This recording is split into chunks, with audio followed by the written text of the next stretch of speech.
പാനൂർ മേഖലയിൽ ക്ഷേത്ര കവർച്ച തുടർക്കഥ. രണ്ടാഴ്ചക്കിടെ 3 ക്ഷേത്രങ്ങളിൽ കവർച്ച നടന്നു. എലാങ്കോട് ശ്രീ മഹാവിഷ്ണു ഭദ്രകാളി ക്ഷേത്രത്തിലാണ് ഏറ്റവും ഒടുവിലായി കവർച്ച നടന്നത്.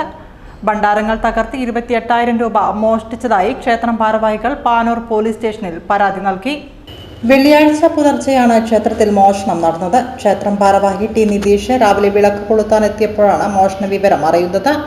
2 ഭണ്ഡാരങ്ങളിലും വഴിപാട് കൗണ്ടറുകളും സൂക്ഷിച്ച പണമാണ് കവർന്നത്. ഇതിൽ ഒരു ഭണ്ഡാരം കുത്തിത്തുറന്ന് സമീപത്തെ പറമ്പിൽ ഉപേക്ഷിച്ച നിലയിലാണ്. മോഷ്ടാവിന്റെ നിന്ന് കരുതുന്ന യുവാവിന്റെ ദൃശ്യം CCTVയിലുണ്ട്. ചെറുപറമ്പ് പുറ്റുവൻകാവ് ഭഗവതി ക്ഷേത്രത്തിലെ ഭണ്ഡാരം 2 ദിവസം മുമ്പ് കുത്തിത്തുറന്ന് പണം കവർന്നിരുന്നു.